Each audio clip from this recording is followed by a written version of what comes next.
O Fluminense está eliminado da Copa do Mundo de Clubes. No embate de hoje com o Chelsea, o time de Renato não conseguiu apresentar a mesma eficiência dos outros jogos e viu a lei do ex definir o jogo em duas oportunidades. Com o gosto amargo da derrota, da eliminação, fica agora a pergunta: onde o Fluminense poderia ter feito de diferente para não ter sido eliminado pela equipe do Maresca? Vou apontar 3 problemas nesse vídeo e depois você fica à vontade para contar a sua opinião para mim aqui nos comentários.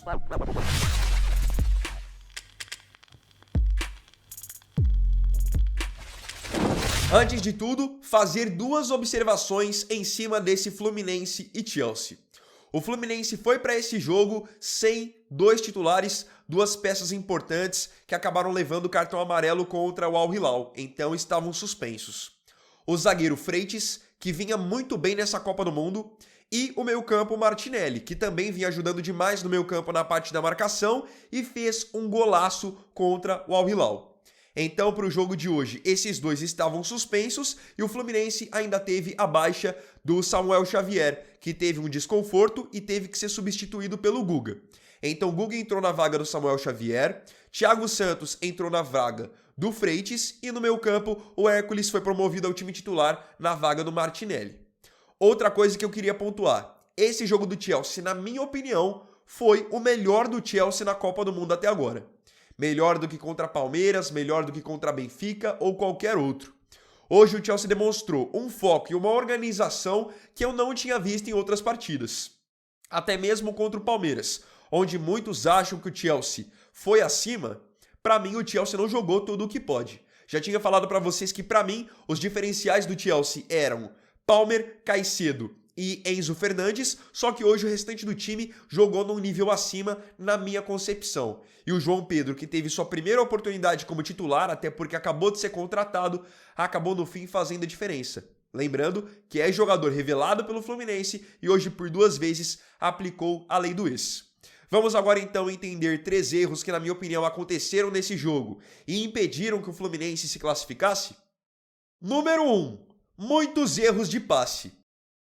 Uma coisa que não vinha acontecendo muito nos outros jogos do Fluminense era essa questão dos erros de passe. Hoje isso foi demais. O Fluminense errou muitos passes, principalmente no primeiro tempo. O Chelsea, tudo bem, é um time que tem organização, estava fazendo a pressão na saída do Fluminense, só que por muitas vezes o Fluminense parece que se esquecia que podia tentar voltar essa bola no Fábio, ou então trabalhar essa bola no Thiago Silva, que era o último homem, e nessa ânsia de querer a todo momento dar passe para frente ou para o lado, o Fluminense errava muitos passes, se precipitava muito. Eu queria separar para vocês aqui dados do SofaScore, que é o aplicativo parceiro do canal, para mostrar o número de passes errados do Guga, lateral direito, e do René, lateral esquerdo. Eles foram muito acionados hoje durante o jogo. O Fluminense tentava por muitas vezes sair com esses 2 e na maioria das vezes eles erravam passes que eram importantes e acabavam então propiciando bons ataques, ataques promissores para o time do Chelsea. O Chelsea é um time que, em geral, ele permite que o adversário tenha a bola, eles não ficam todo o tempo com a posse, só que eles são inteligentes. Eles dão a posse para o adversário e analisam em quais momentos eles podem fazer pressão. E eles viram que tanto no Guga quanto no René, se eles fizessem um pouco de pressão, esses 2 iam se desfazer da bola. Sem contar o Thiago Santos também, que com diversos passes longos da defesa, diversos chutões, dava a bola de graça para o Chelsea. Queria colocar o Arias e o Cano para correr, mas na verdade, no fim das contas, só acabava colocando os 2 em situação de desvantagem contra zagueiros mais altos e mais fortes do Chelsea. Então olhem só os dados do SofaScore. O René, lateral esquerdo, foi o que mais errou passes de todos. Ele errou no total 11 passes. Para um jogador que está ali, na lateral, na linha de construção, errar 11 passes é demais. E outra, muitos passes que o René errava eram passes que ele tentava fazer conexão por dentro. Ou seja, perdeu a bola com essa bola atravessada no meio campo, automaticamente caía no pé do Caicedo, do Enzo, do Palmer ou do Nkunku, que eram os jogadores de mais qualidade técnica e de mais inteligência para fazer o Chelsea ficar com a bola. Falando do lado do Guga, o Guga errou 7 passes. Também o Guga estava um pouco afobado. Em geral, é um jogador que eu acho limitado, bem abaixo do nível do Samuel Xavier.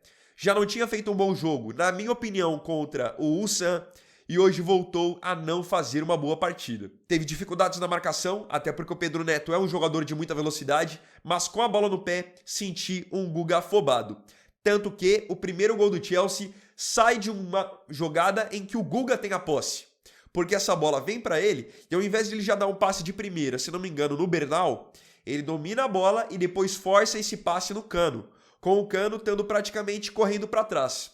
Nisso o Cano não consegue dominar a bola, não consegue decidir o que vai fazer com ela, ela cai na posse do Chelsea, o João Pedro aciona o Pedro Neto, ele faz o cruzamento, Thiago Silva rebate para trás, e aí o João Pedro, com mérito total, acerta uma finalização espetacular de fora da área. Então o Guga colocou o Germancano na enrascada, o Fluminense perdeu a bola e com isso a linha defensiva acabou ficando vulnerável. Como eu disse, mérito total, felicidade do João Pedro, mas esse gol poderia ter sido evitado. Houve outros momentos em que o Fluminense também perdeu posses na saída, gerando ataques promissores do Chelsea, mas eu acho que o principal era que o Fluminense não conseguia agredir. Rodava a bola ali entre os 5 jogadores do sistema defensivo, mas não conseguia fazer a conexão com o meio-campo ou então ligar o Arias no jogo. Com isso, o Fluminense mal atacava, principalmente no primeiro tempo. Número 2. Dificuldade para concluir as jogadas. Principalmente contra a Inter de Milão e contra o Al Hilal, nós vimos um Fluminense muito eficiente nas finalizações. Então o Flu trabalhava a bola no campo do adversário e quando tinha a oportunidade de finalizar, finalizava. Não esperava só a bola chegar dentro da área ou então cair no pé do Arias para que a jogada fosse concluída. Nós vimos Martinelli finalizar de fora da área, Hércules finalizar de fora da área, Nonato, Samuel Xavier dando muita opção, René, Fuentes. Então nós vimos um Fluminense que estava sendo mais agressivo e pelo menos finalizando. E é aquilo que eu falo para vocês, é importante você finalizar a jogada. Porque primeiro, você não dá o contra-ataque para o adversário. E segundo, quando você finaliza, você joga a responsabilidade para o outro lado. E aí pode acontecer de tudo. Pode desviar em alguém e entrar, o goleiro pode aceitar o chute, ele pode espalmar para escanteio, ele pode dar um rebote e alguém fazer o gol. Então, são várias opções quando você pelo menos finaliza a jogada.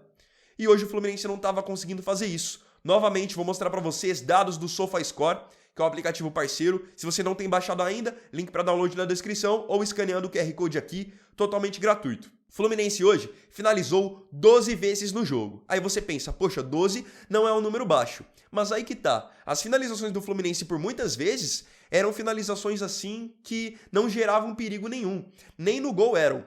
Dessas 12, apenas 2 realmente foram no gol e exigiram alguma defesa, alguma movimentação por parte do Robert Sanches. Enquanto nos outros jogos o Fluminense chegava por vezes em menos oportunidades, chegava ali 7, 8 vezes, mas 4, 5 com perigo, 4, 5 exigindo defesa do goleiro adversário. Essa é a diferença. E aqui, obviamente, que não é só uma deficiência do Fluminense no jogo de hoje. O Chelsea também tem muito mérito porque hoje estava com o seu meio campo completo e é o que eu já falei em outros vídeos, desde a época em que o Chelsea foi jogar com o Flamengo. O meio campo do Chelsea é o diferencial do time. E com a volta do Caicedo hoje, é um jogador que primeiramente cuida da parte da saída de bola com muita qualidade e chega junto no meio campo. Faz o balanço correto na marcação e faz com que os companheiros também sempre estejam bem posicionados. Isso fez diferença para o Fluminense não ter hoje tanta liberdade para finalizar também. Tanto que a chance mais clara que o Fluminense teve no jogo inteiro foi numa infiltração. Numa bola em que o Hércules faz o 1-2 com o Cano, sai cara a cara, consegue passar pelo Robert Sanches e o Cucurella tira em cima da linha, isso ainda no primeiro tempo. Então aquelas finalizações que o Fluminense vinha tendo na entrada da área, hoje não aconteceram. Chelsea marcou direitinho e o Fluminense não conseguiu sair dessa marcação. Muito por conta do conjunto também do primeiro ponto que eu falei, que hoje o passe do Fluminense não estava legal. Número 3. Não conseguiu se impor fisicamente. Quando você joga contra um time da qualidade do Chelsea, você precisa tentar se impor fisicamente no jogo. Fazendo faltas, chegando firme nas divididas, e nós vimos o Fluminense ter essa postura contra a Inter de Milão e contra o Al Hilal. Tanto que foi assim que o Fluminense conseguiu anular os jogadores mais criativos dessas duas equipes. Contra a Inter, anularam o Barella e o Mkhitaryan. Contra o Al Hilal, anularam o Milinkovic-Savic. Anularam o Malcom. Hoje, a ideia era tentar anular o Palmer e o Enzo, que são os jogadores mais criativos do Chelsea. Só que no fim, foi o Chelsea quem se impôs muito mais fisicamente. Chegando firme nas divididas, matando qualquer ataque promissor do Fluminense. com falta, chegando duro, picotando o jogo, e tem um jogador do Chelsea que é especialista no quesito. Enzo Fernandes. Faz isso tanto no Chelsea quanto na seleção da Argentina. Quem acompanha os jogos do Enzo já sabe do que eu tô falando. E hoje, das 11, 12 faltas que o Chelsea cometeu no jogo, 4 foram cometidas pelo Enzo.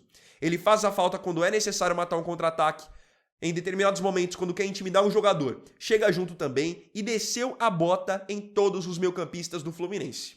Pelo lado do Flu, nós não vimos o Fluminense conseguir fazer essas mesmas faltas. Faltas por vezes táticas inteligentes não aconteceram, às vezes essas faltas para intimidação também não.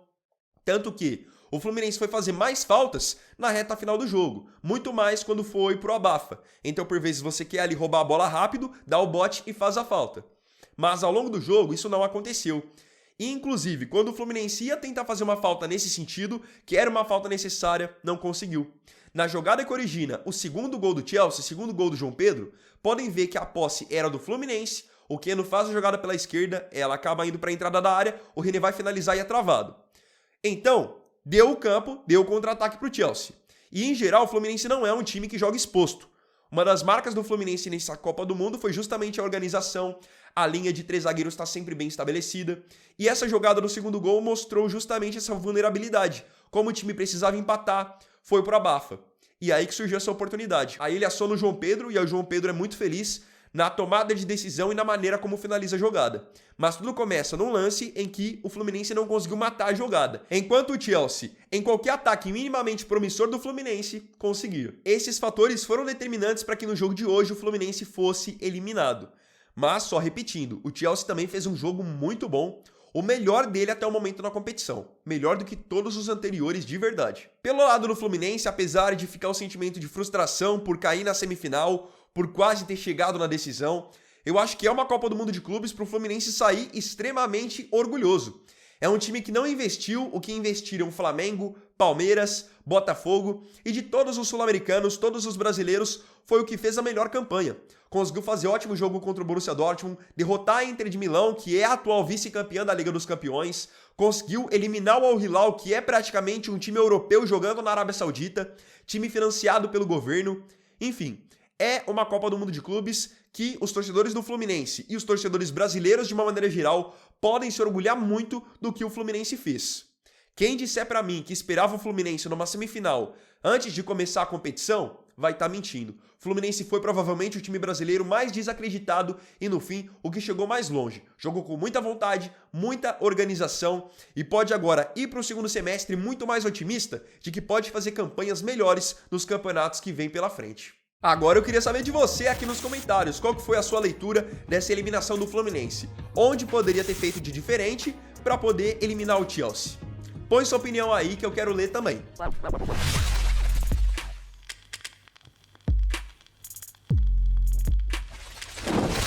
Então, bom galera, esse vídeo aqui foi o segundo dessa terça.